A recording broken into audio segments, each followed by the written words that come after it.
հայրենակիցներ, այսօր նորից ուղիղ եթերում ենք, Աստված օրհնի մեր հայ ազգին,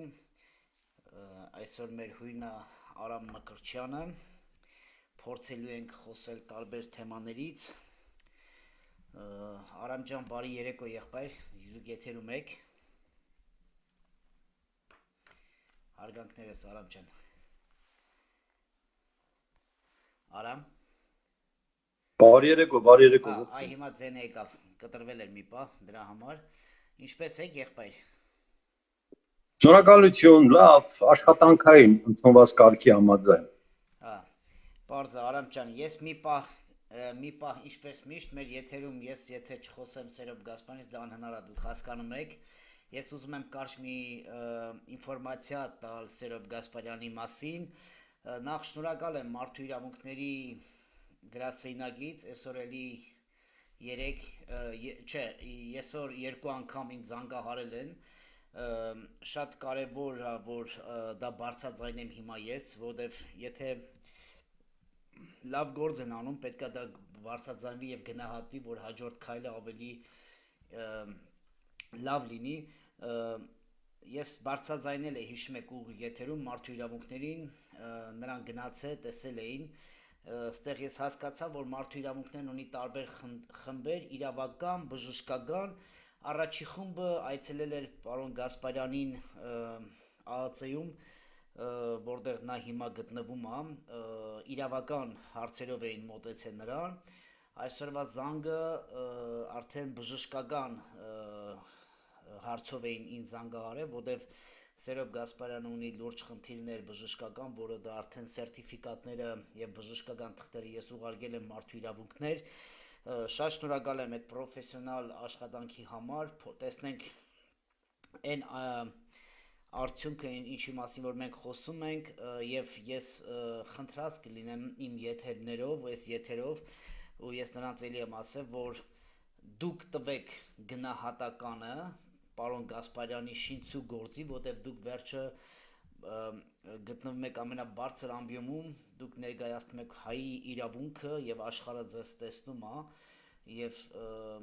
դա պատիվ բերող գործ է։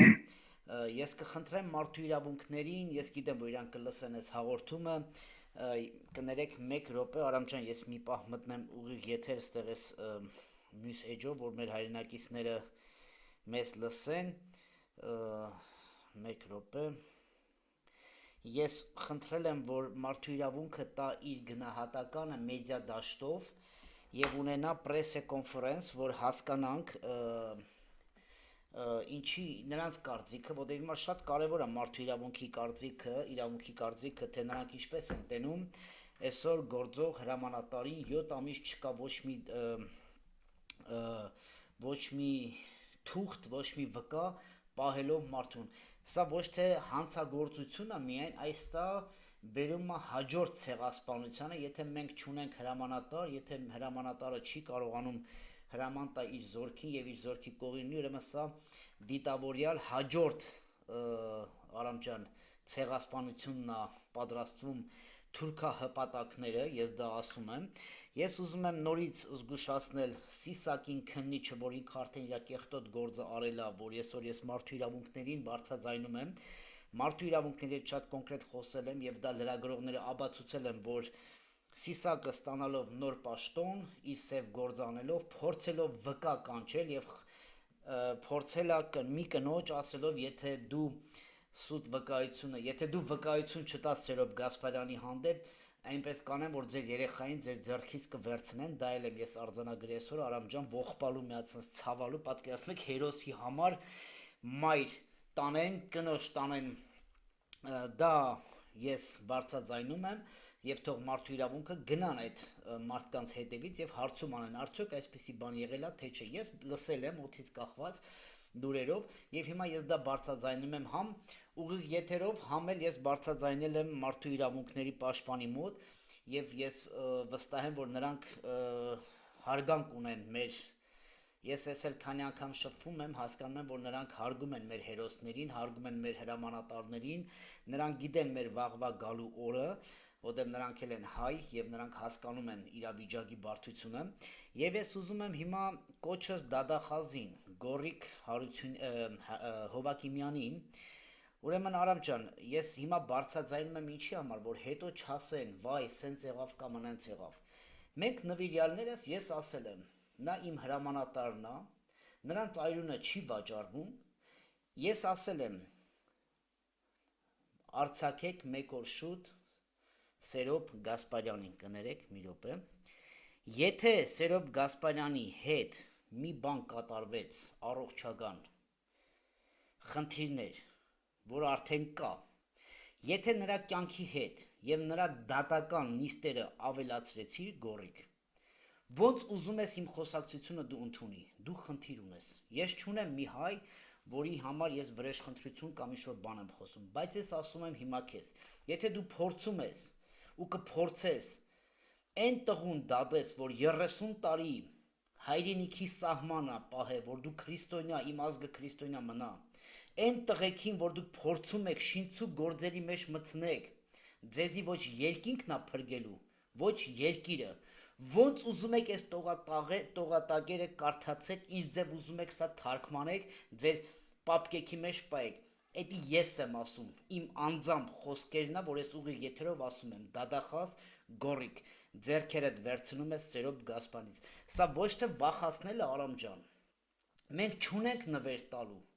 եթե դու գիտես իրականությունը, եթե դու գիտես ճշմարտությունը, որ մարդուն չեն կարողանում դատել, չկա որևէ ինչ-որ մի պատճառ, ու մարդուն տարել են 7 ամիս կողել են խուցը, մարդը ունի խնդիրներ բազմաթիվ, ու սրանք փորձում են աշխատել այդ մարդկանց կյանքերի հետ, բա մենք չբարձրաձայնենք, Արամ ջան, խնդրեմ եղբայր, քո կարծիք ես հարցում։ Բարի ողջույն, նախ խոսենք մի իմ համար առանձնահատուկ խնդրի, հետո նոր անդրադառնամ Սերոբ Գասպարյանին։ Այսօր ապրիլի 23-ն է ջահերով երթ են իրականացնում Հայոց ցեղասպանության 110-րդ տարվա հիշատակի կապակցությամբ։ Ես բոլորին կոչ եմ անում, մի մոռացեք, դուք պապ եք կորցրել, տատ եք կորցրել, հայրենիք եք կորցրել, իշխանությունները գալիս գնում են,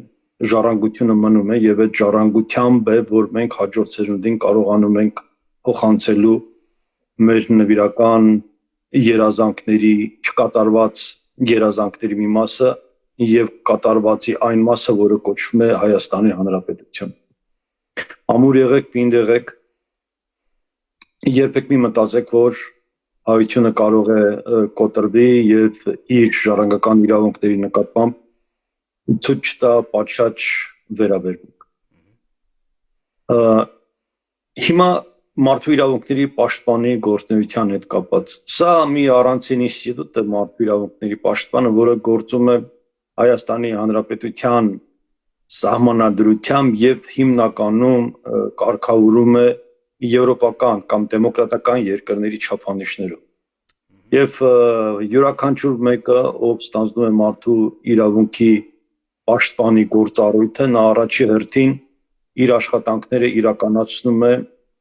միջազգային տարածքում ընդունված կոնվենցիաների շրջանակներում։ Եվ մարդու իրավունքը ամենաբարձր իրավական պաշտպանվածություն պետք է ունենա յուրաքանչյուր պետությունում եւ այս ուղղությամբ մենք բացառություն չենք, պարզապես մենք մի քիչ ավելի շատ ենք դժգոհում մեր պետությունից, ենթադրելով, որ մեր պետությունը ավելի առողջ եւ ավելի արագ պետք է արձագանքի։ Եթե հիմա նայում ենք խնդիրը Սերոբ Գասպարյանի կտրվածքով կամ նրանց, ովքեր որ զենքով պաշտպանել են հայրենիքը, այդ մարդկանց ընդհանրապես չի կարելի մոտենալ, չի կարելի դատել, ոչ թե դատել հետո արդարացնել կամ կռվել նրա համար նրանք ազատացնել, պարզապես այդ մարդկանց չի կարելի դատել, հայրենիքի համար կռվածներին չի կարելի դատել, նրանց նկատմամբ այլ ինստիտուտներ կարելի է կիրառել։ Ես միանում եմ քո կոչին, նաև ես իմ շնորհակալությունն եմ հայտնում մարդու իրավունքների պաշտպանի գրասենյակին եւ հատկապես տիկին կամ օրիորդ Անահիտ Մանասյան։ կարևոր է, որ նա արձագանքում է հատկապես այս ծանր իրավիճակում, երբ որ Սփյուռքը մշտապես օտարվում է Հայաստանի Հանրապետության գործունեությունից եւ Սփյուռքը դիտարկվում է որպես օտար մարմին Հայաստանի իշխանությունների համար եւ այս իրավիճակում մարդու իրավունքների պաշտպանի դիրքորոշումը եւ հատկապես այն, որ համահայկական սենատի նամակի շրջանակներում են գնում հարց ու պատասխանը մարդու իրավունքների պաշտպանի գրասենյակից, սա ողջունելի է։ Մենք հույս ունենք, ես որպես համահայկական սենատի համակարգող հույս ունեմ, որ նման տիպի ձևաչափով աշխատանքներ անելու ժամանակ մենք ոչ միայն կվերականգնենք վստահությունը իրար նկատմամբ, այլև կստանանք երաշխիքներ ոչ միայն պետական ինստիտուտների հետ աշխատանք անել, այլև ժողովրդի կարծիքը ներկայացնելու հանրությանը, ինչքան էլ որ այդ կարծիքը լինի տարբեր պետության ձևավորած կարծիքից։ Համեցեք այսքանը։ Շնորհակալ եմ Արամ ջան, նոր դու խոսեցիք Եղեռնի եւ հիմա մեր հայրենակիցները ջահերով, մոմերով նրանց երթը դեպի Ծիծեռնագաբերդ ես ողջունում եմ։ Ես մեր ուղիղ եթերից հետո ես էլ կմիանամ այդ երթին, չնայած Ավստրիայի Հանրապետությունից կունենամ ուղերձ Խաչքարի եւ մոմը կվառեմ մեր հայրենակիցների հոգու հանգստության համար եւ իմ պահանջը ես ունեմ, բայց հիմա ուզում եմ մի քիչ մենք խոսում ենք, չէ, սենատը, օրենք եւ ուժ, ես ուզում եմ հիմա խոսենք օրենքից, թե ինչ խաբեություն է եղել այս 100 տարի մեր երկրի եւ մեր հայրենակիցների հետ։ Ես օր-օրի հասկանում եմ, թե այս ինչ մեծ խաբեություն է, նայեք, հիմա ես ուզում եմ մեր սիրելի հայրենակիցներին կոչով դիմել եւ այն ինչի մասին, որ ես հիմա պետքա բարձրաձայնեմ, Արամ ջան, ես դրա համար պատրաստ եմ նորից բարձրաձայնելու եւ ապացուցելու, որ եթե չկա սրա երկրորդ տարբերակը, ապա սա ինչ է։ Ես գիտեմ, որ դու ցեղասպանության եւ մնացած մեր տարածքների մասին ուսումնասիրել ես արդեն 30 տարի, որի համար մենք ունենք համ օրիգինալ քարտեզները, մի րոպե կներեք, այսպես, համ գիրքը, որտեղ որ շատ ճիշտ գրված է մեր պատմության այդ ամեն ինչ որ կատարվել է մեր հետ։ Ես մեր հայրենակիցներին կոչ կանեմ, որ կարողանան այս գիրքը Արամ Մկրտչյանի հետ կապնվելով ունենան իրենց մոտ, հասկանալով սա ոչ թե ինչ-որ գիրք է, ինչ-որ պատմություն է գրված, այս է իրական մեր արխիվներից վերցված այն իրական պատմությունն է, որ արդեն, եթե չեմ սխալվում, Արամ ջան, 108 տարին ենք նշում, արդեն թե 107-ն է։ Խնդրում եմ ինձ հուշի, որ սխալ բան չեմ։ 110, ահա։ 110-ի հասանք։ Ես հիմա ուզում եմ մեր Սփյուռքի եւ մեր հայրենակիցներին կոչով դիմել եւ հարցով դիմել, Արամ ջան, կդիմեմ եւ կխնդրեմ, որ դու արդեն որպես այս ամեն ինչի հիմնադիր ես գրքի եւ այս պատմության քո ձևաչափը եւ բացադրումը տաս։ Հիմա ես ուզում եմ հասկանամ, նայ, ես ինքս միանում եմ ջահերին, միանում եմ մոմերին, միանում եմ ամեն այն ինչ որ հայի հետ է կախված իր փրկության եւ ճշմարտության եւ ճշտի համար, ես միանում եմ որպես հայի զավակ, որտեղ դա իմ անցյալն է եղել եւ դա ես ժառանգորդն եմ, մի մասն եմ այդ ժառանգության եւ ես պատրաստ եմ իմ կյանքը դնել, ես ասում եմ օրենք եւ ուժ, ես պատրաստ եմ ամեն ինչի գնալու իմ ճշմարտության համար, իմ գենը պահելու համար, իմ հավատքը պահելու համար, բայց այդտեղ ես ուզում եմ մեր հայրենակիցներին հարց տալ, սիրելի հայրենակիցներ, ես լինելով Ավստրիայի Հանրապետությունում, դուք Ֆրանսիայում, Ամերիկայում եւ 25 երկիր մենք խոսել ենք անցած մեր եթերում, հիմա ուզում եմ հարց տալ, 110 տարի մենք ասում ենք պահանջում ենք, այո, շատ լավ ենք անում եւ պահանջելու ենք մինչեւ վերջ, հիմա Գերմանիան Արամ ջան հաստատեց, որ այո, եղել է գենոցիդ, մի երկիր, որը նա արել է հենց ինքը գենոցիդ եվրեների, որով ավելի մասշտաբային, 6 միլիոն, եթե չեմ սխալվում, հիմա ես ուզում եմ մեր հայրենակիցներին հարց տալ, ումից ենք ինչ պահանջում, եթե մարդիկ ասում են ախպեր, մենք արդեն ընդունել ենք, ինչ եք ուզում, Հիմա ես ուզում եմ իմ հետին միտքը արտահայտվեմ իմ հայրենակիցներին, հասկանանք թե ինչ ենք պահանջում։ Նայեք, Ռուսաստանը ինչ պատճառով մտավ Ուկրաինայի հետ հասարակ բան, հենց հիմա կռիվ են անում, Ուկրաինա-Ռուսաստան։ Ռուսաստանը մի քանի քաղաքներ վերցնեց, մենք հասկանում ենք, որ սովետի ժամանակում շատ քաղաքներ եղել են Ռուսաստանի, սլավիշ այդպես քաղաքներ, բան, աշխարհն ինչ արեց Ռուսին, ավելի մեծ քանակի, հա, մեծ երկրները։ Արամ ջան, վերցրեցին Ռուսաստանին, Ռուսաստանը դեռ գենոցիդ չի արել։ Ռուսաստանի բոլոր միլիարդները սանկցիաների տակ մցրեցին, յախտերը, տները, ոսկիները, փողերը, բանկերը եւ մնացած օլիգարխները ասին դավայ գնացեք դե հենց մի ձեր երկիր առանց գումարի։ Հիմա պատկերացրեք ցեղասպանություն չի եղել։ Եվրոպան եւ աշխարհը միանգամից կանգնեց ուկրաինացիքի կողքին եւ ռուսներին ուղագի կապիտուլյացիա արեց փողով, ֆինանսականով եւ մնացած գույքերով։ Դա ֆակտ է, դա մենք տեսնում ենք, լսում ենք ամեն օր։ Հիմա մեզ ճանաչելով, որ մենք ցեղասպան եղած ազգ ենք, իսկ սա չի խոսվում կռիվ, ուղղակի որ անհամերաշխության, ուղղակի կռվում են այնտեղ զինվորները, ոչ թե անմեղ ժողովուրդը, այ մենք ցեղասպանվել ենք։ Աշխարհը գլոբալ ճանաչել է մեր ցեղասպանությունը, Արամ ջան։ Հիմա հետ են գալի եվրեներին, հрьяաներին կատարվավ նույնը, ավելի մեծ մասշտաբով։ Աշխարհը դատապարտեց, ճանաչեց Եվ աշխարհը հիմա հատուցում է Եվրեն, հрьяան, որ երկիրը գնա, նա քաղաքացի է, նա ապահոված է, եւ Գերմանիան արդեն 45 թվից մինչեւ հիմա փող է հատուցում այդ պետությանը։ Հիմա ես ուզում եմ հարց տամ այդ նույն եվրոպացիներին, այ որ ես հիմա Խաչքարի մոտ պիտի խոսամ այս ուղիղ եթերից, ես պահանջելու եմ այն երկրի, որտեղ որ ես ապրում եմ։ Հարց ունեմ Ավստրիայի Հանրապետության ու ես չեմ վախենում։ Մենք դեմոկրատական երկիր ենք եւ մենք իրավունք ունենք ազատ խոսքը բարձրացնել։ Եթե սիրելի ավստրիացի, դու գրել ես Մուսա լեռան 40 օրը, եթե դու ճանաչել ես ցեղասպանությունը, դա ինչ է նշանակում։ Ինչի չի պատժվում, ինչի չի մուծվում այն գողացածը, որ հիմա այսօր դու իր հետ իմ պապերի գողացածով հաշվի ես նստում եւ բիզնես ես անում։ Ինչն էր պատճառը, Արամ ջան, ստեղ մի բան է, մենք հեսա գալու ենք այդ թեմային, ես ուզում եմ մի հատ քո կարծիք հետո նույն շարունակեմ։ Ինչն է պատճառը, եվրեներին ճանաչեցին եւ հատուցեց աշխարհը, որ Գերմանիան էր արել։ Աշխարհը, նա որտեղ գնա տեղ ունի։ Հայը այսօր ոչ ճանաչվել է, բայց չի ընդունվել ոչ մի երկրներում եւ չի հատուցվել։ Քո կարծիքը եղբայր։ Որքանի խնդիրներ են դրանք, 2-3 նախադասությունով դա ներկայացնելը շատ դժվար կլինի, բայց փորձեմ տալ ձևակերպումներ։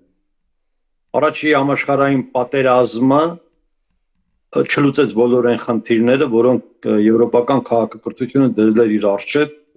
եւ երկրորդ համաշխարհային պատերազմով ամփոփեցին առաջի հանրապետության արդյունքները։ Առաջի համաշխարհային պատերազմի ժամանակ կորուստ տվեց հայ ժողովուրդը, ցեղասպանության ենթարկվեց, եվրոպական երկրների մասնակցությամբ նաև երկրորդ համաշխարհային պատերազմում երկրորդ ազգը, որը ավանդաբանորեն համարվում է աշխարհի հնագույն ազգերից մեկը, նրանք էլ ենթարկվեցին ցեղասպանության։ Երկրորդ համաշխարհային պատերազմը առաջինից տարբերում էր նրանով, որ հումանիտար բաղկացուցիչը ավելի բարձր է եւ այդ ժամանակ Գերմանիային պատժելու լավագույն գործիքը հрьяաների ցեղասպանության միջոցով քաղաքացիական դաշտում կամ հասարակական դաշտում, իրավական դաշտում ճնշման ենթարկելու, որպեսզի Գերմանիան որևէ մեկ անգամ չնախաձեռնի հաջորդ ռևանշը, այսպես, որտեվ Գերմանիան ինքը պատմություն ունի սրբազան կայսրության իրավունք ունի, առաջի համաշխարհային պատերազմի ստեղծողն է, երկրորդ համաշխարհային պատերազմի ստեղծողն է եւ պետք է իրան սանձահարել որևէ կերպ, որ նա չկարողանար ակտիվանալ եւ այդ միջոցներից մեկը, նաև այդ գործինակազմից մեկը հոլոկոստի ցեղասպանության ճանաչում եւ հատուցման խնդրի առաջ բերելն էր։ Այս երկու խնդիրները իրար հետ կապված էին, բայց մենք նաև չպետք է մոռանանք, որ հրեական մշակույթը, իրենց ռավինական ինստիտուտները աշխատում են եւ իրենք ձևավորում են մեկ կարծիք ներսում եւ ուղղորդում են իրենց ամբողջ աշխատանքը մեկ կարծիքով։ Չնայած հասարակական դաշտում մենք տեսնում ենք նաև դեմոկրատ հրեաների, ծայրահեղական հրեաների, բայց ռավինական ինստիտուտները աշխատում են մեկ մոդելով։ Եվ այդ մեկ մոդելի շրջանակներում էր, որ իրենք կարողացան ստիպել, որպեսզի ընդհանուր քաղաքակրթությունը ընդունի հրեական ցեղասպանության առանձնահատկությունը եւ պարտադրի գերմանացիներին վճարել, իսկ մյուսներին էլ հանձնարարի, որպեսզի նրանք երաշխավորեն հրեա ազգի անձեռնամխելիություն։ Արամ ջան, Իրենք դա իրականացրել։ մեկ հարց, տես դուք ասեցիք նոր պիտի Գերմանիային սանձահեռումի համար դրա համար ստիպեցին, որտեղ նա երկու պատերազմ էր արել, այնտեղ մեկ ռուսների եւ աշխարհի եւ հետո հոլոկոստը, բայց ուզում եմ մի բան հարցնել, Թուրքիան քանի պատերազմների հեղինակը աշխարհով մեկ պլյուս որ մարդկանցը դավանափոխել է, բա ինչի Թուրքիային այդ նույն սանձազարումը չարեցին եւ ասելով լսի կռիվ ես անում հերիք չի ազգերն ես սարքում ես դավանափոխում ես։ Այս խնդիրը տվյալ դեպքում Թուրքիան չի, մենք պետք է ուշադրություն դարձնենք կամ քննարկման ժամանակ ասենք ովքեր են կառավարում Թուրքիան եւ 500 տարվա ընթացքում Թուրքիան կառավարվել է, այս խնդիրը օրակարգում չի քննարկվում, Թուրքիայի հետևը մշտապես կանգնած է եղել Մեծ Բրիտանիան եւ բոլոր գործողությունները, որոնք տեղի են ունեցել Թուրքիայի կամ Օսմանյան կայսրության տարածքում, իրենք վերահսկել են եղել եւ մնում բրիտանական թագի կողմից մինչեւ այսօր։ Սա մենք պետք է իմանանք, այսինքն մեր վեճը Բրիտանիայի հետ է։ Դեպքերը կատարվում են Թուրքիայի տարածքում, Օսմանյան կայսրության տարածքում։ Այսօր մեր վեճը Ադրբեջանի հետ է, բայց մենք գետնի վրա, բայց մենք վիճում ենք Մեծ Բրիտանիայի հետ։ Արմեն Սարգսյանը եկավ Բրիտանիայից, որպեսզի ապահովի հայ ժողովրդի պարտությունը։ Ասենք խնդիրներ են, այդ մարդն էր, որ իրան Վազգեն Սարգսյանը մի չափալաղ էր տվել, ինքը փախել էր Հայաստանից։ Ինձ որ ասեցին Արմեն Սարգսյանը գալիս, ասի պահո, այս էլ երկրորդ անգամ չափալաղով չի գնալու, ինքը առավոտյան կզարթենք, կտեսնենք, որ ինքն արդեն Հայաստանում չի գնացել։ Մենք սրանք պետք է իմանանք, ուրեմն յուրաքանչյուր ծրագրի հետևում կանգնած են կայսրությունների իրավունքները եւ շահերը։ Երբ որ հայկական կողմը մինչև հիմա դες հայկական կողմը ինքը պայքարում է Ադրբեջանի դեմ, թե Մեծ Բրիտանիայի դեմ, ում դեմ է պայքարում։ Ռուսաստանի դեմ, թե Ադրբեջանի։ Հայկական կողմը չի կարողանում անջատել էմոցիոնալ դաշտից գետնի վրա ադրբեջանցուց, նրա հետևը կանգնած բրիտանացուց։ Ախ մեր աչքի առաջ ֆրանսիացիները 10 ֆուրերը բերեցին, կանգնեցին, ասին չենք կարողանում Արցախ մտցնել։ Այո։ Պատկերացնում եք խայտարակության աստիճանը։ Սրանք այդ դետալներն են, որոնք մենք պետք է իմանանք, բայց հիմա խնդիրը այդտեղ չի, մենք պետք է հետ գնանք 1919 թվական։ Մենք պետք է գնանք Փարիզի խաղաղության վեհաժողով, որպեսզի հասկանանք ինչ է տեղի ունեցել։ Մենք հաղթանակած երկրների հետ ենք 1919 թվականին։ Մենք միակ ազգն ենք, որ պետություն չի ունեցել այդ ժամանակ, բայց հաղթանակած պետություն, այսինքն Անտանտի հաղթանակած պետությունները նստել է սեղանին, որպեսզի ապագա աշխարհաբաժանման ժամանակ ստանա իր հասանելի փաթեթը։ Նրանք պետություն էին, մենք ժողովուրդ։ Սան Ռեմոյի գագաթնաժողովում աշխարհը բաժանեց նավթը եւ Գյուլբենկյանին հատկացրեց 5%-ը։ Պետությունները, հասկանու՞մ ես, պետությունները իրենց հասանելիքների տարան, իսկ հայ ազգի ներկայացուցին տվեցին 5% նավթը, տվել է։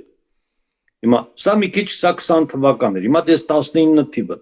19 թվականին հայկական փաթեթը քննարկվում էր սիրիական փաթեթի շրջանակներում։ Սիրիական, այդպես էր կոչվում պայմանական, որոշ պատճառներ ունեն, թե ինչի սիրիական, բայց դրանք այլ հարցեր են։ Այդ ժամանակ ուրեմն ձևավորվեց հատուցման հանձնաժողով։ Հստակ հատուցման հանձնաժողովը ձևավորել են եւ հայտարարել են, որ հայ ժողովրդի հավաքական կորուստը կազմում է 20 միլիարդ ֆրանսիական ոսկի ֆրանկ։ Հայտնել է 5% էլ նավթ են տվել։ Դու պատկերացնում ես, չէ՞, հայտնել են, որ դու տուժել ես 20 միլիարդ, Գյուլբենկյանն էլ 5% նավթ են տվել։ Հիմա հայկական կողմը այդ ով որ իրեն տվել է, այդ պետությունների հետ չի կարողացել աշխատել։ Հայկական կողմը վեճը տեղափոխել է ներ հայկական տարածք, ով ինչ պետք է թալանի։ Այն ժամանակ է, ով ինչ պետքա փախցնի։ Կարևոր խնդիրը մնացել է օրակարգից դուրս, ինչպես այսօր։ Այս իրավիճակն է։ Հիմա եթե մենք մեղադրում ենք ընդհանուր եվրոպական հանրության, այո, մենք միշտ խոսակցության ժամանակ ասել եմ, դու իրավունքը պետք է ինքնուրույն բարձրացնես, վերես տնես քննարկման սեղանին եւ ասես այո, կարող են լինել ոչ պատշաճ քննարկումներ, կարող են լինել թերություններ, բայց դրանք շտկել են միայն այն դեպքում, երբ որ դու իրավունքը բերում ես դաշտ, որպեսզի դրանով ձևավորես քո ապագան։ Եթե դու չզանգես, եթե դու ինձ չասեիր, որ Սերոբ Գասպարյանը խնդիր ունի։ Այսինքն բոլորը գիտեն, չէ՞ որ Սերոբ Գասպարյանը խնդիր ունի։ Սերոբ Գասպարյանի թիմից քանի մարդ են նախաձեռնել օժանդակելու Սերոբ Գասպարյանին, հանրային աջակցություն որ ստանա։ Ինձ որ հայտնի չի։ Դու դիմել ես, ասում ես նման խնդիր կա, ինչ ենք կարող անել։ Ես ասում եմ շատ բարի, մենք կձևակերպենք փաստաթուղթը, կփոխանցենք մարդու իրավունքների պաշտպանին, տեսնենք ինքը ինչ է ասում։ Մենք զորեղ չենք, բայց մենք միտք ունենք եւ գիտենք ինստիտուտներն ինչպես են աշխատում։ Եվ դու հանգիստ մարդու պաշտպանի հետ քննարկում ես Սերոբի ապագան կամ նրան կալանքից ազատելու խնդիրը, նրա բուժական հարցը, դու հետ հաշվի են նստում։ Դու զենք չես կիրառել նրանց նկատմամբ։ Դու ընդամենը կիրառել ես օրենքը եւ հասկացել ես, որ այդ օրենքը ինքը կարեւոր է խնդիրը լուծելու համար։ Հիմա նույն հայկական իրականության մեջ մենք այդ 19 միլիարդը թողել ենք մի կողմ, այնտեղ ներքին իրենք ինչ են կիսել իրար հետ, դա էլ այլ խնդիր է։ Եվ 100 տարի մեզ ասում են չենք մոռանա։ Ես Տիգրան Մեծին էլ չեմ մոռանում, պարտադիր չի ինձ հիշեցնել այդ մասին։ Ես չեմ մոռանում, Արգիշտի առաջինն էլ չեմ մոռանում։ Հենց եմ ես մոտենում, այո, մենք չենք մոռանում, բա հետո։ Հետո խնդրեմ։ Միջազգային իրավունքում երկու տիպի մոտեցում կա։ Երբ որ այդ ողջամիտ ժամանակ ինչ որ դատարանում ասում են, ասում են ողջամիտ ժամանակի ընթացքում հայ ժողովուրդը պահանջներ չի ներկայացնում։ Հետևաբար հայ ժողովուրդը կարիք չունի։ Ժողովրդի պարագայում այդ ողջամիտ ժամանակը կարելի 200 տարի, 300 տարի։ Ինքը կարճաժամկետ չի։ Հիմա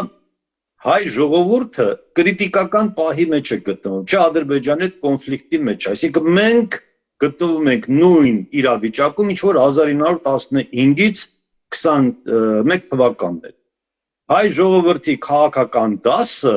չի կարողանում օրակարգ ձևավորել։ Այն էլ ինչ որ մենք ես ձևավորում եմ, առաջարկում եմ, ինչ որ քայլեր անեմ, դրանք էլ մերժվում են։ Եվ ընդդիմության կողմից, եւ իշխանության կողմից, եւ այն անհատների կողմից, ովքեր որ ասում են, որ իրենք պատրաստ են հանուն հայրենիքի գնալու մինչև վերջ։ Ես բոլորի հետ որևէ կապ ունեմ։ Մեկը տեղյակ չի, մեկը տեղյակը կվախենա, մեկը իր ծրագրին չի համապատասխանում, բայց որ ասում ես ինչ պետք է անենք, անելիքը մեկն է։ Մենք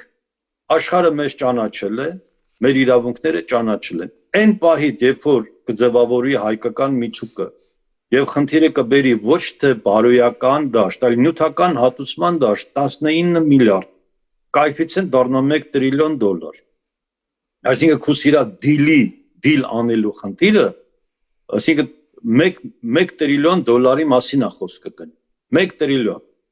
Հայաստանի Հանրապետությունը կարելի է 5 սանտիմ հաստությամբ ոսկու շերտով ծածկել։ Ամբողջ Հայաստանի Հանրապետություն։ Արամ Համեցեք։ ջան, ես ուզում եմ հիմա նորից իմ մտքերը կիսվել իմ հայրենակիցի հետ։ Որպես մի ժառանգել ես, ուզում եմ իմ մտքերը կիսվեմ։ Մի հատ միտք է եկել մեջ։ Նայ, դու ասեցիր, եղել է 1900 որ թվին, որ ոսկու Ֆրանսիական 1919 թվականին 1919 թվականի հունվար ամսին գրառում եմ արը 1919 թվին 19 միլիարդ ֆրանսիական ոսկով գնահատվել է մեր պապերի կորուստը, նրանց տունը, տեղը, բիզնեսը։ Այսօրվա գնով անում է 1 տրիլիոն դոլար։ Դա, գցենք, եթե Թուրքիան վաճառել չեն կարա, իր հողերով, տներով, յախտեքով, ծովով չի կարա այդ գինը հանի։ Բայց հիմա ես հարց եմ տալի։ Արամ ջան, ձեր վիդեոն անջատվեց, թե Արամ։ Չէ, ինձ մոտ մարդ եկավ, ես հիմա կմիացնեմ նորից։ Ես հիմա կմիացնեմ, ինձ մոտ զանգ եկավ, հիմա կմիացնեմ։ Հասկացա, ես ուզում եմ մեր հայրենակիցներին իմ միտքը կիսվել։ 30 տարի առաջ, երբ որ մենք սովետներ կառավարում այս ամեն ինչը, մենք գիտենք Սևերի պայմանագիրը, եւ թե այնտեղ ինչ գումարներ էին ռուսները մխսում, դա մեզ հայտնի չէր։ Ով որ ուզում էր հայտնի լինել, նա գնում էր Սիբիր եւ հետ չէր վերադառնում։ 30 տարի հետո եկավ Լևոն Տեր-Պետրոսյանը։ Ուղղակի ես իմ մտքերը բարձրաձայնում եմ, իրավունք ունեմ մտածելու, էլի, վերլուծում եմ։ Բարձր վերլուծում եմ իմ հայրենակիցների հետ։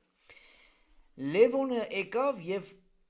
Լևոնից հետո Քոչարյան, Սերժ եւ դրանք դառան միլիարդատերեր։ Ես ուզում եմ հասկանամ, Սերժը կամ Լևոնը իշքանով էին ավելի ուժեղ բիզնեսմեն, քան ես։ Ես ուզում եմ իմ մտքերը նորից բարձրաձայնել իմ հայրենակիցներին։ Դուք հասկանում եք, 1 տրիլիոնի հետ մենք գործ ունենք։ Այստեղ գնացել է Արյան բազար, գրոբի ասած։ Նշանակում է Թուրքիան, Անգլիան, Գերմանիան, ես չեմ վախենում բարձրաձայնել, մենք այդ դրա հետևից գնալու ենք, Արամ ջան, իրավունքի ձևով։ Այն ինչ որ մենք խոսում ենք, դրա մենք կսարքենք թուղթ, կստորագրենք եւ կուղարկենք, կլտեսնենք արդյոք մենք ճիշտ ենք բարձրաձայնել, թե սխալվել ենք։ Տաստված մենք սխալված լինենք։ Բայց դժվար, 1 տրիլիոնի հետ ենք մենք խոսում։ Սիրելի հայրենակից, Լևոնը ոնց դառավ միլիարդատեր։ Ինչ էր անում։ Լևոնի պապին, եթե ես հիշում եմ, էշը նստած որպես դավաճան հետվորի ուղարկել են իրանց գյուղից դուրս։ Սերժը եկել է ճղած բոթասներով, ճիշտ եմ հիշում, Արամ ջան, դու այդ թվերին ավելի ակտիվ ես եղել։ Սերժը ինչ արեց, որ դարձավ իր աղբերների, այդ աղբոր տղեկի կամ մնացած այդ կլանը միլիարդատեր։ Քոչարյանին մենք հիշում ենք, Լևոնը բերեց պատվալից, որ հայմերը չկարացավ դաժե մինչև ասեց, ես ալբանացի եմ։ Հիմա ես ուզում եմ հարց տալ մեր հայրենակիցներին, կարող է սրանք թուրքերի հետ համագործակցեցին եւ դառան միլիոնատեր եւ միլիարդատեր, որ այսօր մաշեցնում են այս ամեն ինչը։ Ես ուզում եմ հասկանամ այստեղ ինչ առևտուր է եղել, որ եվրոպացիներն այսօր ասում են, գիտեք ինչ կա, ախպեր մենք կասենք, բայց մեզանից մի պահանջեք։ Թուրքիան նայեք ինչ իմ կարծիքն է։ Տա Աստված ես սխալվեմ, բայց մենք գնալու ենք սրա հետևից։ Ինչ արած գնի եվրոպացիներին։ Պատկերացնում եք այս 1 տրիլիոնը շրջանառության մեջ դնելով, ուղղակի տարեկան մի քանի միլիարդ դոլար բաժնում է, ես ասում եմ վերցրեք, նավթ եք ուզում, նավթ կտամ,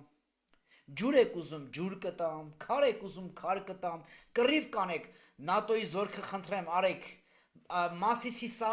մեր Մասիսին, երբ ես հոկտեմբերանի հենց 6 կիլոմետր եմ հեռու մեր գյուղը, ամեն երեկո ես տենեմ ամերիկական բազաներ դրվեցին այնտեղ։ Բոլորս տեսել ենք, Արամ ջան, գիշերով վառվում էր այդ մեծ լույսերը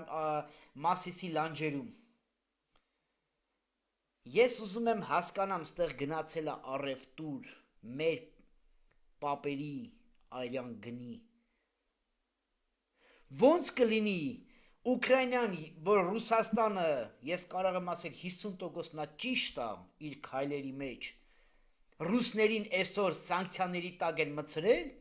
110 տարի աշխարհում մեկ թուրքերը քյաբաբնոց ունեն, ոչ մի քյաբաբնոց չփակվեց այդ դեմոկրատական երկրի մեջ, որ ասեն լսի արա,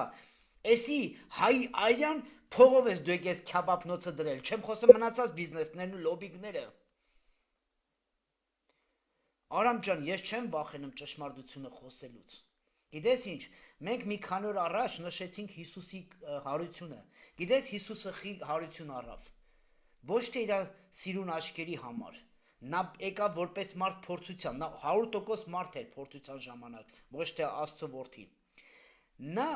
հարություն առավ, որտեղ նա խոսում էր ճշմարտությունը եւ մնաց ճշմարտության մեջ մեռավ, բայց Աստված իրան հարություն տվեց։ Ես դրա համար չեմ վախենում խոսել մի բանից, որի մեջը հարություն կա։ Գիտեք ինչի ենք մենք 110 տարի պահանջում եւ նույն ջահերը մեր ձեռքը վեկալում, որովհետեւ մենք հարության գինը չենք հասկանում ինչ է, որտեղ մենք ճշմարտությունը չենք կարող բարձրաձայնել, որտեղ վախենում ենք կամ էլ չենք հասկանում, կամ էլ լսելուց հետո փորձում ենք չլսել, որտեղ ճշմարտությունն է սա։ Հարությունն է մեզ պետք։ Մարդ միջև չմեռնի հարություն չի առնի, իսկ մեռնելու համար խոսել է պետք ճշմարտությունը։ Պիտի այս աշխարհը ճշմարտության հետ հարցնի։ Ես քեզ ընդհատեմ, էլի, որտեղ դու որ հայտնվում ես բանի գնում ես, էլի չես կանգնում։ Խնդիրը պատմագիտական տարածքում չի, խնդիրը քաղաքական որոշումներ կայացնելու տարածքում է։ Հայաստանի Հանրապետության ղեկավարությունը 1918 թվականին Թիֆլիսից չէր ուզում գար Երևան։ Ասում էր Թիֆլիսը կառավարենք, լավ է։ 1918 թվականի մասին է։ Հայտի փաստեր են դրանք։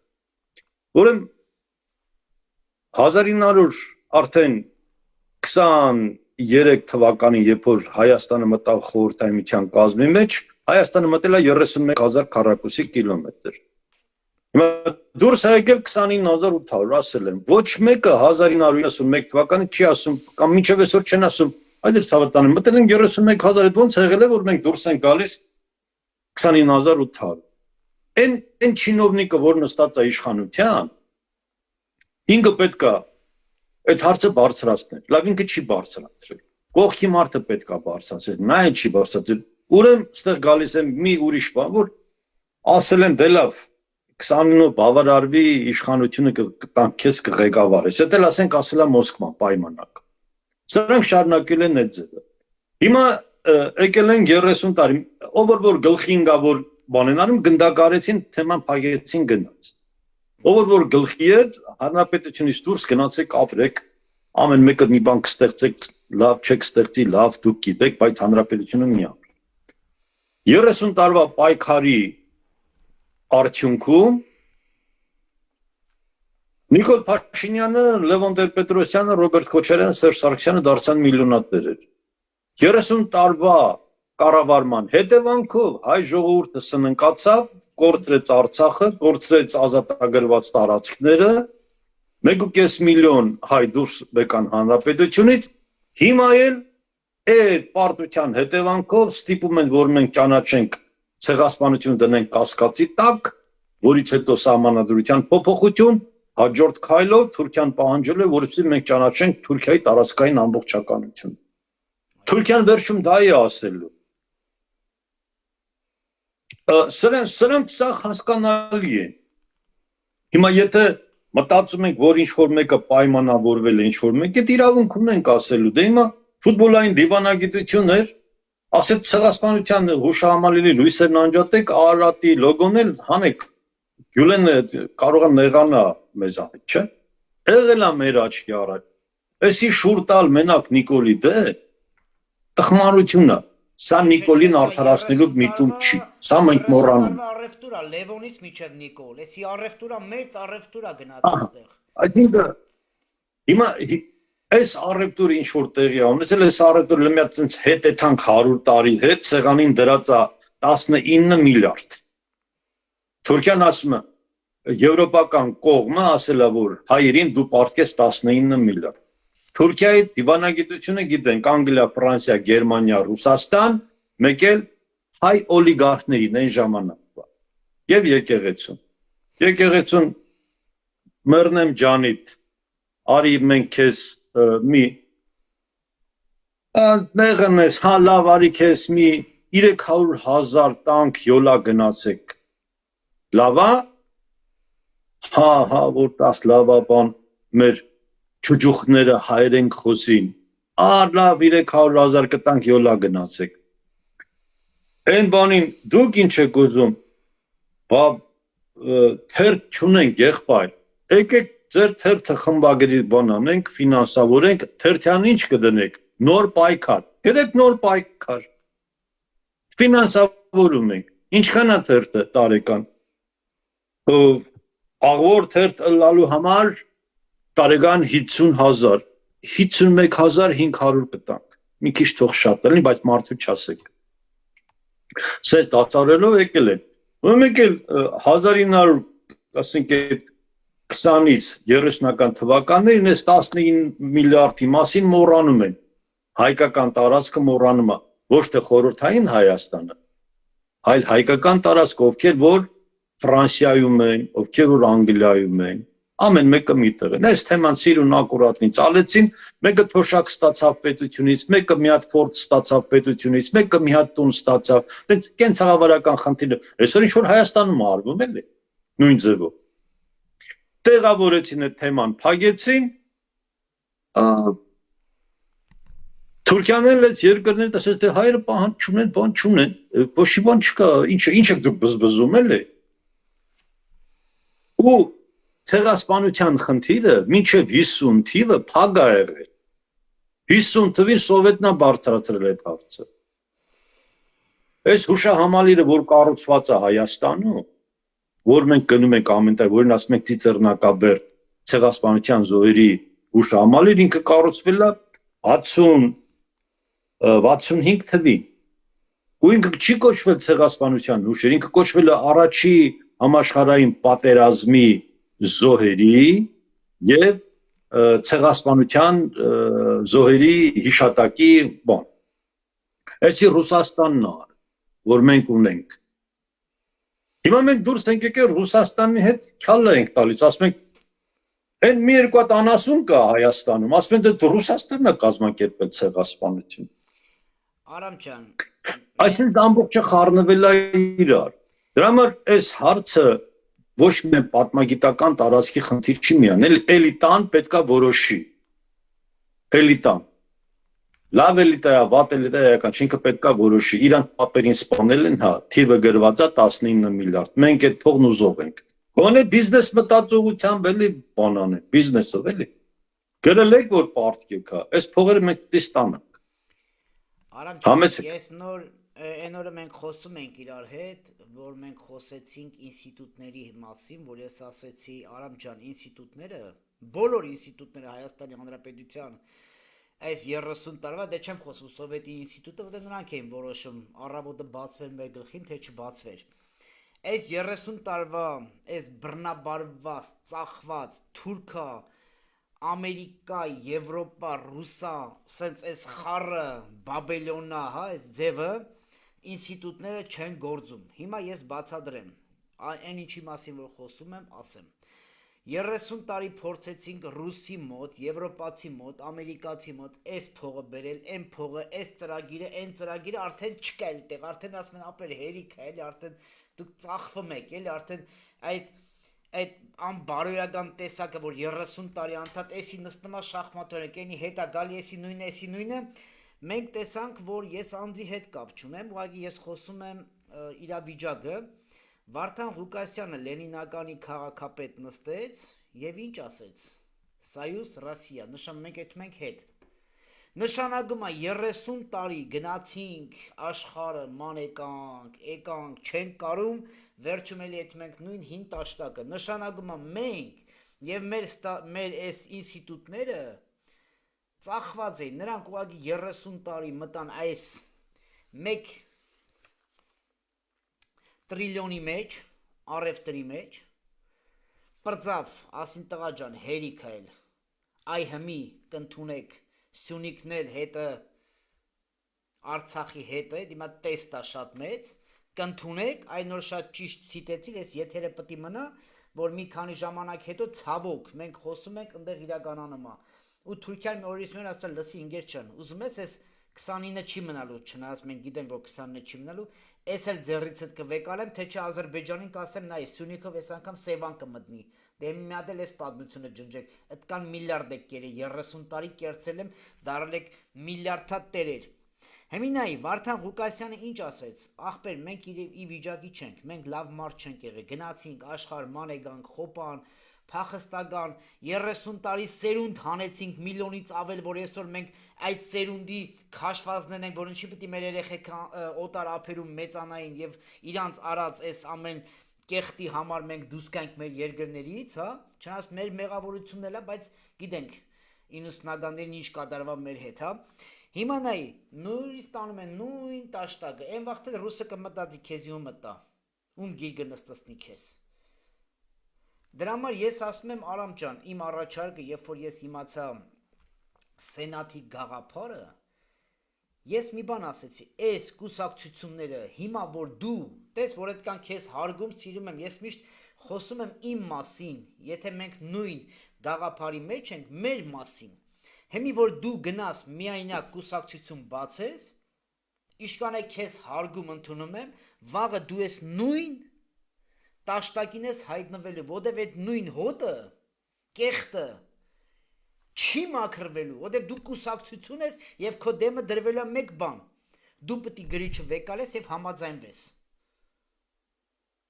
Հիմա ես ինչ էի ուզում ասել, որ այսօր Արամ ջան, մի գաղափարնա Սենատի, որ դրսից կարող է կառավարվել և այդ սաղ ինստիտուտները մի հատ հանել շպրտել սաղին դուրս, նոր կուսակցության և մայր օրենքի հետ միասին Սենատը մտնելով համ դրսից, համ ներսից կառավարելով մեր հայրենակիցներին, որ կարողանանք հասկանանք օրենքն ինչ է, ուժն ինչ է։ Ոչ թե ախպեր գիտես ես ով եմ, ես որ նստեմ քո մալ լավ կլինի։ Իհարկե, մի 10 հոգու, 20 հոգու շատ լավ, էդի մենք տեսնում ենք։ Իրա կռուգը շատ լավ է, որտև փողը պատա չեն անում գալիս է, այդ փողից ամեն մեկին հասնում է ինչ-որ շերտերով, դա մեր արյան գինն է, եղբայրների, հայրերի, պապերի, տատերի գինն է։ Խնդրեմ Արամ ջան, մեկնաբանի, այդ մենք Ռուսաստանի Նայ, խնդիրը Ռուսաստանը չի, խնդիրը Թուրքիան չի, խնդիրն Ադրբեջանը չի, խնդիրը մենք ենք, մենք, ուրեմն ուր ուզում ես գնա, դու պետք է գնաս իրավունքով, երբ որ դու գալիս ես Եվրոպա հանձնվելու փախստական կամ որևէ մի բանով, իրենք քու համար սահմանում են նվազագույն օրենքը, այս օրենքով ենք քու հետ վարվելու, չէ՞։ Իրենք քու համար սահմանում են համարելով, որ մարդասիրական խնդիր կա, որ շատ չնեղենք ես։ Պետություններն այդպես չեն աշխատում։ Դու գնում ես պարտադիր քու իրավունքով պետք է գնաս։ Եթե դու չես գնացել քու իրավունքով, իրենք քու հետ չեն խոսում։ Հիմա մենք մտել ենք խորհրդային Հայաստան միության կազմ, ասեմ 31000, ով որ խոսում է Ռուսաստանի հետ հարաբերություն ունենալու մասին, ճիշտ հարաբերության մասին, ճիշտ, ոչ թե ենթակա ստորադազորացվա դուխով տղալն է, դուխով տղասին 200 կիլո շտանգա պիտի բարձրացնի, թե պիտի բան, մի հատ 60 տոննանոց վագոն քաշի, որ ասենք դուխով դա, թե փողոցում պիտի մի 50 հոգու հետ բանանի, կռիվանի, որ ասենք դուխով տղա է։ Բանը Ամերիկայի պրեզիդենտը Կալյասկի վրա էր նստած 43 թվին։ Դուխով տղա էր Կալյասկի վրա նստած։ Այնտեղ Արցախում կռվել է ձերքը, ոտը, գործը։ Կներես մի բան է, Սևերի պայմանագրը Արցախի մեր երկու ձերքը ավարտել ձեները խառնվում է։ Ոտքը կտրված ինքը դուխով տղա է, բայց այդ չի խնդիրը։ Դու պետք է գնաս հանդիպան, ասես իմ երկրի տարածքը ու սովետականության կազմի մեջ մտնելու ժամանակ եւ ընդհանրապես բոլոր այդ 15 հանրապետությունները եղել են այսքան, ամեն մեկը դուրս է եկել իր տարածքով, ես դուրս եմ եկել նվազ տարածքով, ինչի, այդ ով որոշեց, այդ ով այն։ Այդեղ ենք մինուս գնացը։ Այո, դրա համար երբ որ ասեմ Ռուսաստանը մենք ասում ենք չէ, Ռուսաստանը չէ, ինչը չէ։ Որտեղ հաճը դու տարբերակ չունես, դու Ադրբեջանի, Թուրքիայի, Վրաստանի, Իրանի հետ հարաբերություններ պետք է ունենաս։ Մեկ է Ռուսաստանի հետ, բայց դու առաջինը դու մտել ես Ռուսաստանի խորհրդային կազմի մեջ, այնտեղ տարածք ես թողել, գնանք ու տարածքը հետ բեր, գնանք ու 1200 կիլոմետրի հետևից խի չես գնում։ Ասում ես, չէ, ռուսներին չասենք, որ մենք 1200 կիլոմետր թողել ենք, աման, հանգարց կարող է ռուսները մեզ վրա բան անեն, մատ թափ տան։ Ռուսները քո վրա ինչ ասես թափ տվել։ Ինչի մասին է խոսքը։ Գնա, որ ինքը հասկանա, որ եկել է մարդ, որ իրավունքը գիտի, ինչա ուզում։ Աստեղից նոր հնարավոր կլինի ինչ-որ մի բան կառուցել։ Համեցեք։ Արամ ջան, նայ, Սևերի պայմանագիրը ինչքան ժամանակ է արդեն անցել է, որ մենք իրավապաշտպանենք եւ կարանք այդ դա հետ վերցնենք։ Իրավունքով։ Նայ 1920 թվականի օգոստոսի 10-ին Ավետիս Սահարոնյանը ոսկե գրիչով ստորագրել է Սևերի հաշտության պայմանագրի տակ եւ օրակարգաբերել Հայաստանի Հանրապետության խնդիրը 1920 թվականից 1920 թվականից հաշվի 100 տարին անցել է 105 ինքը էլի այդ 100 տարին է 105 տարի է 105 տարի օքեյ հայությունը կառույցներ ունի Սփյուռքում ավանդական դա հայ դատի գրասենյակն է դա Ամերիկայի հայերի համագումարն է դա կոնգրեսն է եւ էլի շատ կառույցներ կա այդ կառույցները պետք է ստանձնեն պարտավորություն իրենց չանելու հետևանքն է որ մենք այս վիճակում ենք ոչ թե անելու ամբողջ տարվա կտրվածքով խնդիրը գնում է որտեղ պետք է խաչքար դնենք կամ որտեղ պետքա ծաղիկ դնենք կամ մոմ վառենք ուրիշ բան չի ասվում Ուրեմն նայ արա 5 տարի այս գիրքը այդ ոնց է դու գիտես տեղ ինչա գրված ամեն ինչը սրա մեջ կա այդ քո ասած մարդիկ ես հիմա չեմ ուզում կասկածի տակ դնեմ բայց ես իմ միտքը բարձրաձայնում եմ միտ բարձրաձայնը դա սրիկայություն չի Սա էլ հո իրավունք է, հիմա կարան պահանջեն, ինչի չեն պահանջում, ուրեմն առևտուր է եղել, ուրեմն դրա համար լռության գին է տրվել, որ ասում են մենակ մոմով ու ծաղիկով մեծ առևտուր է եղել, շատ մեծ առևտուր է եղել, մի մասի համար գիտակցված, մի մասի համար չգիտակցված, ինչպես որ այսօր Ռուսաստանի հետ հարաբերությունը դες ասում գնանք խնդրենք ասենք որ մեզ պահի չես կարա ինքը մտել ես 31 դուրս ես եկել 29-8 ինքը դա գիտի նույնը նաև Թուրքիայի մասով մի խնդիր կա որ նրանք ովքեր ուզում են որ հարց լուծվի պետքա ձևավորվեն համահայկական սենատի շուրջ ընտրվեն դառնան սենատոր ունենան իր ընտրած 500 մարդու անունից խոսել եւ ներկայացնելու իրավունքը։ Մեր սենատորը ընտրված Լուսինե Հովակիմյանը Մոսկվայում գնաց հանդիպման, չէ՞։ Այո։ Իր համար դժվար էր այդ հանդիպման, ես այդ խոսել եմ, ասել ես պատրաստ չեմ, ես կգնամ, բայց ես չեմ հասցնում, ասի գնա, շատ կարևոր է։ Գնացել այնտեղ իրեն շատ սիրով ընդունել են։ Շատ լավ ընդունել են, նկարները կա, ես շնորհակալություն եմ հայտնում բոլորին իրեն ընդունելու, իր նորմալ այդ աշխատանքային միջավայր ապահովելու համար մեր Ռուսաստանի սենատի համակարգողի Արսեն Աբրամյանին եմ շնորհակալ, շատ կարևոր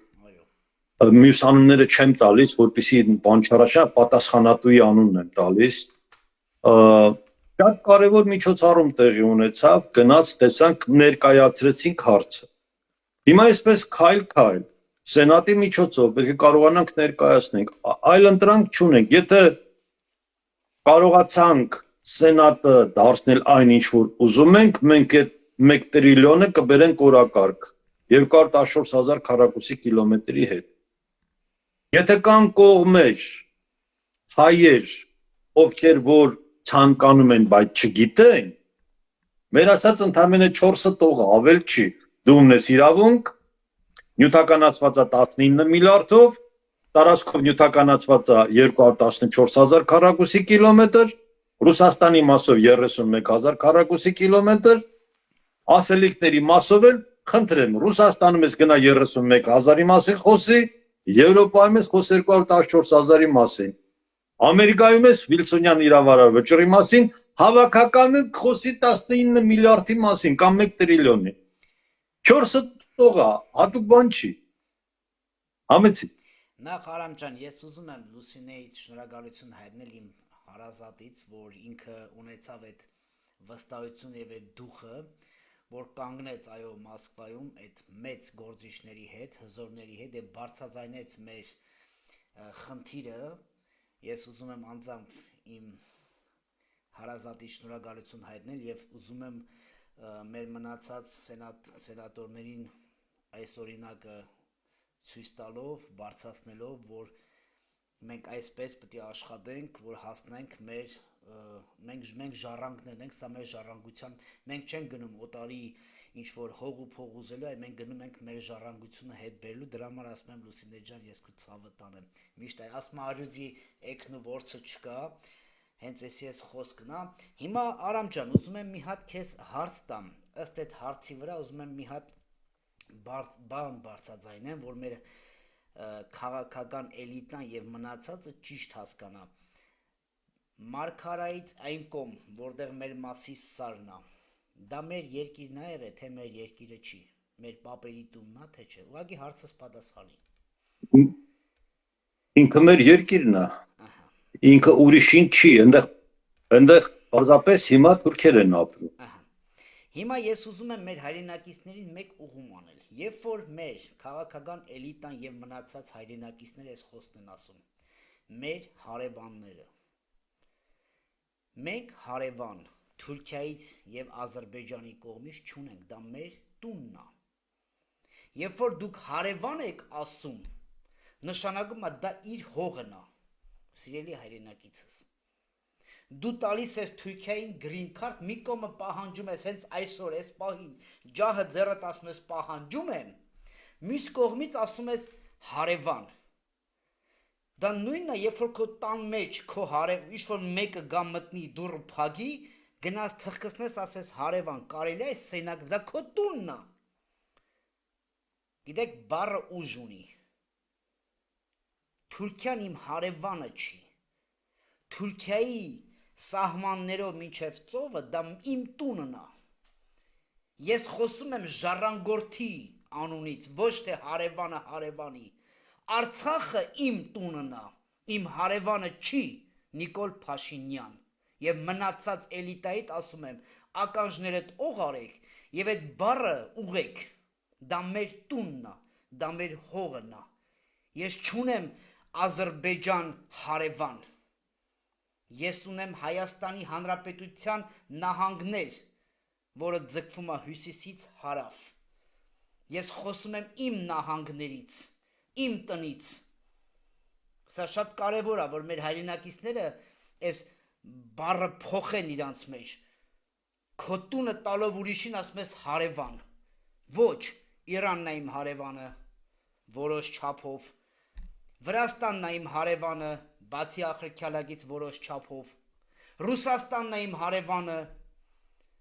Սիրիան է գալի իմ հարևանը, Հունաստանն է իմ հարևանը։ Ինչ եք փոքր խոսում։ Ձեր տունը տալով ուրիշին ու կոչում եք հարևան, Արամ ջան, սխալ եմ մեկնաբանում, եղբայր, խնդրում եմ այս խոսքի վրան քո մեկնաբանությունը։ Այդտեղ սխալ որևէ բան չկա, պարզապես մենք պետք է հասկանանք, որ էմոցիոնալ դաշտից խնդիրը հարկավոր է անջատել ու խնդիրը բերել իրավական տարածք, ինչքան էլ որ ինքը դժվար լինի։ Եթե դու դա չես բերում իրավական տարածք, դու միշտ պարտվելու ես։ Այն կողմը, որը խնդիրը կփորձի լուծել էմոցիաներով, նա միշտ պարտվելու։ Տարբերակ չկա։ Տես Ադրբեջանը 2020 թվականից չի ստորագրում պայմանագիրը, չէ՞, ինչքան էլ որ էմոցիոնալ խոսակցություն լինի, չի ստորագրում, ուրեմն հարմար չի։ Ոչ թե Նիկոլը չի ստորագրում։ Տարբերությունը մերոնք չեն կարողանում նորմալ ներկայացնել։ Ադրբեջանին հարմար չի այդ պայմանագիրը։ Ուրեմն ինքը այլ խնդիրներ ունի։ Եթե ինքը այլ խնդիրներ ունի, մենք այդ այլ խնդիրները ունենք, ինչի մենք այդ այլ խնդիրների մասին չենք խոսում։ Ադրբեջանը ձևավորել է Արևմտյան Ադրբեջանի ինչ որ մի հատ ինստիտուտ, Բաքվի կենտրոնում 4 հարգանի շենք են տվել։ Իմ գրասենյակը Երևանում, որ ես եմ պահում, ընդամենը 12 քառակուսի մետրանոց գրասենյակ է, ու դրանով ավարտվում, այսինքն եթե այնտեղ 4 հարկ պետությունը տալիս է, իսկ այստեղ ես ընդամենը մի հատ 12 քառակուսի մետր գրասենյակ ունեմ, ու մարդիկ կարծում են, որ ես այդ 12 քառակուսի մետր գրասենյակով պետք է պայքարեմ 4 հարգանի շենքի գրասենյակների դեմ։ Դա չի լինում։ Ես ցույց եմ տալիս, որ ես պայքարում եմ, բայց հնարավորություն չեն ընձեռնում, որ ես խնդիրը մեծացնեմ։ Արամ ջան, Այստեղ է հասկանում պարտությունը։ ես, եղբայր, եթե հիմա այս խաղաղության, նախ ինչ խաղաղության պայմանագիր, բայց եթե հիմա Նիկոլ Փաշինյան եւ նրա էլիտան ստորագրում է, նշանակում է Արցախը դառնում է իմ հարևանը։ Ճիշտ է, ինչ-որ մի ժամանակ արդեն ապրել են այդտեղ ադրբեջանցիք։ Լավ, ինչքան կարանք մեզ խփել։ Այնքան ինչքան որ չփոխվի։ Ասեմ այդամ վաղը միսորն է սահմանները բացեն խաղաղության պայմանագրով Եվրոպացուն ասեմ ես գնում եմ իմ տունը հարևանի տունը, իմ տունը կոչելով հարևանի տուն։ Բարի ես սիրելի սփյուռք, հասկանում եք։ Իմ տունը էթալու համար աշխարհին ասեմ ես հետում եմ հարևանի տուն։ Ումն եք խափում։ Դրա համար աշխարհը մեզ լուրջ չի ընդունում, եղբայր։ Լուրջ քո տունն ես տալիս, հետո ասում ես հարևան։ Ստեղ չիմացության հարցն է, թե առևտրի ուժներ, Արամ ջան։ Երկուսը միասին։ Ուրեմն պետք է մեր ազգը հարություն առնի։ Երկուսը միասին։ Չկա։ Ես չեմ կա, սա աբսուրդից դուրս է։ Պատկերացնում ես սիրելի սփյուռք։ Միլիոնավոր ժողովուրդ ձեր տունը փակել եք, եկել եք ինչ-ինչ պատճառներով Եվրոպա կամ Ամերիկա կամ Ռուսաստան։ Հիմա որևէ մեկը ձեր տունը մտնի եւ դուք վաղը հետ գաք։ Պիտի կոչես հարևան, թե գնալու ես մտնես տան տիրոջ ձևով։ Հետո գաս Եվրոպացուն ասես, գիտես, այն իմ պապու տունը, որ ես ունեի 500 տարի, գնացի դուրը թքցասի հարևան կարելի է մտնել տունդ մի բաժակ ջուր, աբսուրդ։ Դրա համար մեզ լուրջ չեն ընդունում, Արամ ջան։ Դրա համար մեր այդ հաշվի չեն նստում։ Ամբողջ հարցը դրանում է հենց, երբ որ հայությունը չի կարողանում իր առաջ դրված խնդիրը լուծի։ Հարևան։ Ճիշտ լուծի։ Նորից մնում է էմոցիոնալ տարածքում։ Հիմա խոսակցությունը ինչքան որ մենք քննարկենք, ասում ենք, էլի էմոցիոնալ է, ժողովուրդ ջան, դուք իրավունք ունեք։ Դա ձեր տունն է։ Ձեր ապրանքը գնահատել են 1 տրիլիոն $։ Եկեք կանգնեք մեր կողքին, գնանք ձեր պապի տունը, հողը, գերեզմանը, քարը հետ բերենք, դրա մի մասն էլ Արցախն է։ Այդ 1 տրիլիոնի մեջ էլ Արցախն է մտնում։ Արցախը առանցին չի։ Շատ պարզ է լուծումը։ Տղերքը զենքը վերցրել են, գնացել են կռիվ, չէ՞։ Հո իրանք չեն բանանել ասել բանանենք մի հատ գնանք տեսնենք ով ինչ ասում ու գնանք, չէ, գնացել են կռիվ կռվել են։ Հիմա նույնն էլ էստեղ է, ուզում եք, լուծումն է սա։ Ուրիշ լուծման մեթոդոլոգիա չկա, գոյություն չունի։ Տարին մեկ անգամ 110 տարի ասում բան, եթե չկա պայքար, եթե պայքար չկա, սուք է։ Այսինքն ինչ 110 տարի սուքը հերիք չի։ Ինչքան կարելի է պայքարել, ինչքան կարելի է ասել անիմաստ ձևով ժողովրդին խաբել։ Ինձ ու քեզ խաբել են, նայ, ես ու դու խոսում ենք։ Ինձ ու քեզ խաբել են, շատ կոնկրետ։ Հիմա ես ու դու պայքարում ենք, որ մենք հասկացել ենք, որ մեզ խաբել են, որ ուրիշներն էլ հասկանան։ Ուրիշները հերոսաբար չեն ուզում հասկանալ, որ իրենց խաբել են։ Արամ ջան, Մարգարեից ենքոմ հարևանն է, Արցախը հարևան է։ Եթե դուք սա կարող եք համաձայնվել, ես համաձայն չեմ։ Ես բարձրացնում։ Ես ասել եմ, Ես գիտես ինչ եմ անում, հեսա վերցնում եմ իսկական մեր հարևանների քարտեզները, իսկական հարևանների, եւ ես միշտ խոսեմ իմ հարևանը Սիրիան է, իմ հարևանը Իրաքն է, իմ հարևանը Հունաստանն է, իմ հարևանը Սևծովից են կողմ, ով է գալում Ռուսաստան ինչ կան, դե Արամ ջան, դու ավելի կարդացած ճամփա տեսած այդ կողմերը վայվա տեղած ես։ Այդպես պիտի մենք խոսենք, ու ես շուտով ես պիտի հայտնվեմ Ավստրիայի Հանրապետության առաջի տելևիզիա մեր թագավորներով, ասեմ շատերի համար սուրպրայզ ունեմ։ Ես խոսելու եմ մեր սահմաններից, ոչ թե Մարգարեից, ոչ Սիրիայի սահմաններից, Հունաստանի սահմաններից։ Սա է իմ տունը ընդեղ է, իմ պապու տունը ընդեղ է, իմ պապու գոմը ընդեղ է, ամեն ինչ ընդեղ է, ես ինչի եմ համաձայնվում դրան։ Ես ունեմ այդ իրավունքը խոսելու։ Հիմի մենք խոսում ենք, Արամ ջան, հիմի շատերը դաժե ինչ ճանաչեն, գիտես ինչ են ասել։ Որ ես ասում եմ, էլ չասեք ինձ։ Գեվ քեզ ինչն է պետք, չես վախեմ, ինչից վախեմ։ Ինչից հարությունից մարդ կարա վախենա։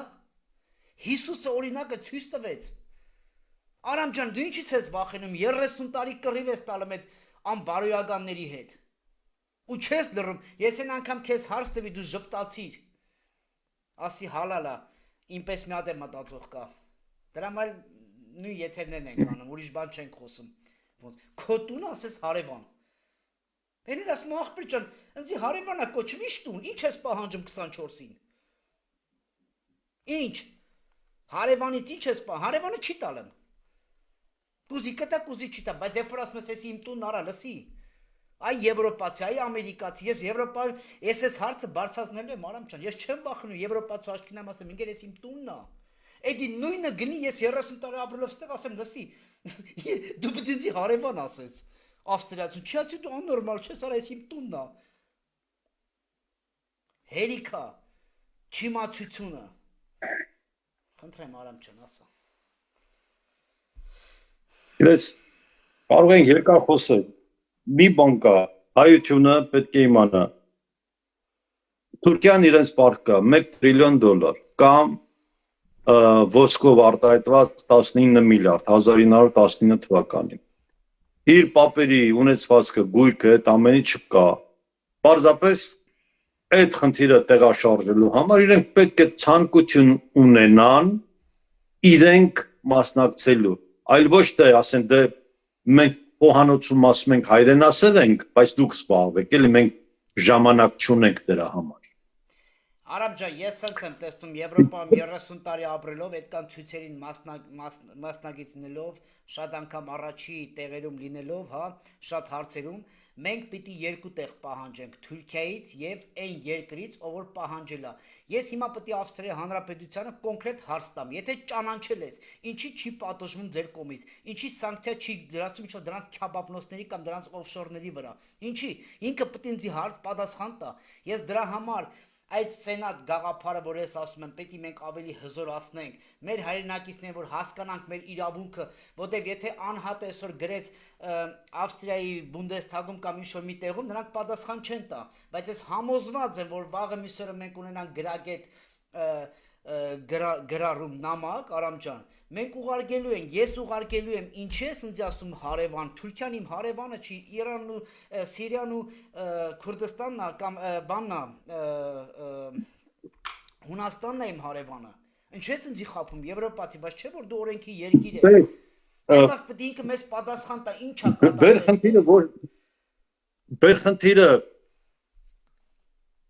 Խնդիրը ոչ թե դիտարկենք թե մեր հարևանով է թե չէ։ Թող իմ հարևանը շունը լինի, կատու լինի, էշ լինի, ձի լինի, ես տարածք ունեմ 214,000։ Մեզ այդ բանն է պետք, տարածքն է պետք։ Ոչ թե Մասիսարը ասեմ հարևանն է, Մարգարեից եկում ինձ ասում հարևան։ Ու պահանջում եմ։ Հարևանից մի պահանջի, ինքեր էդի կտունն է։ Դա այս իշխանությունների խնդիրն է, մեր երկրի տարածքը կազմա 214,000 քառակուսի կիլոմետր երկու մասով, 70,551 առաջին մասով, մնացածը երկրորդ մասով, ընդհանուր առմամբ 214,000 քառակուսի կիլոմետր։ Ես վերջը չկարացա այնց անեմ, որ այս կամերան այդտեղը, էսա, այս բոլոր պետք է դիմացը պայծ, որ ինքը բան կլինի։ Այս բոլոր թղթերն է, որ ինչ մասին Արամ Քրչյանը խոսում է։ Հիմա այս գիրքը արդեն նոր տպարանից ստացել եմ արդեն հայերեն թարգմանության տարբերակը մինչև Աստծո օգնությամբ մայիսի վերջին արդեն գիրքը ամբողջովին թարգմանված կլինի հայերեն լեզվով ու հույս ունեմ որ հունիսի նաև պրեզենտացիա կանենք Արամ ջան, արի ասենք գրքի իմաստը, որ չհասկանան սա գրքի բիզնեսը, սա այդ գրքի մեջ գրված է, ես ուղղակի ուզում եմ բացատրեմ մեր իրավունքը, մեր սահմանները եւ մեր իսկական հարևանները որտեղից են սկսվում։ Արցախի սահմանը էս, որ հիմի ուզում եմ Նիկոլ Փաշինյանը դնի, դա իմ հարևանը չի կարող դառնալ, դա այնտեղ իմ տունն է։ Արարատից մինչև, չգիտեմ, Էրզրում, Մուշ, մնացած տեղերից, դա իմ տունն է, իմ պապերի տունն է։ Այդ գիրքը դրա մասին ասում, քո իրավունքը, որ վաղը դու որևէ մի երկրում լինես, բացես ասես, լսի, եսի ձեր արխիվներում կա, ինգեր ջան, դուք եք սրա համար ստորագրել, դուք եք սրա համար ասես խոսել, դուք եք ցեղասպանություն ճանաչել, դե որ արելեք, դե բերեք դրեք իմ դեմը։ Չէ, ուրեմն պատասխան տվեք, ինչ գին եք խոսացել, եվրոպացի, կարող է դուք եք այս բանի մեջ մտած այրան գնի ու այրան փողի մեջ, պետք է ասեն, նո, բա որ նո, ինչա կատարվեց թե, խի չես թուրքերին պատժում դրա համար, պետք ինքը վերջը պատասխան տա մեզի, Արամ ջան, մենք պետք տա, այո, բայց մենք մի բան պետք է հասկանանք, որ եթե ուզում ենք օրակարգ փոխվի, ուրեմն պետք է կարողանանք սենատը ձևավորել լավապես։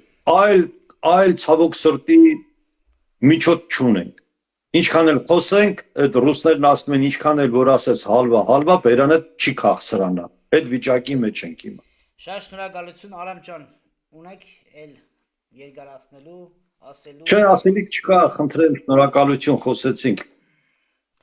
Սիրելի հայրենակիցներ, Աստված օրհնի ձեզ։ Աստվածաշունչն ասում է 2000 անգամ մի վախեցեք։ Ճշմարտությունը ունեցանք զատիկը հարություն ատալի։ Մի վախեցեք։ Ես հիմա կանջադեմ ուղիղ եթերը 30 րոպեից կմիանամ ձեր ջահերի երթին Խաչքարի մոտից, ես էլ նույն ձև հայի գեն կոչվածս կպահանջեմ իրականությունը, ճշմարտությունը, այնտեղից էլ մի երկու խոսք ասենք, որ նմանվենք այն ինչ որ դուք անում եք մեր աշխարհահայր սփյուռքը, ես էլ եմ ուզում Արամ ջան միանամ իրանց ջահերով, այո, մենք պետքա դա էլ անենք, դա էլ է պետք։ Ես կմիանամ համ ջահով, համ մոմով, համ խոսքով,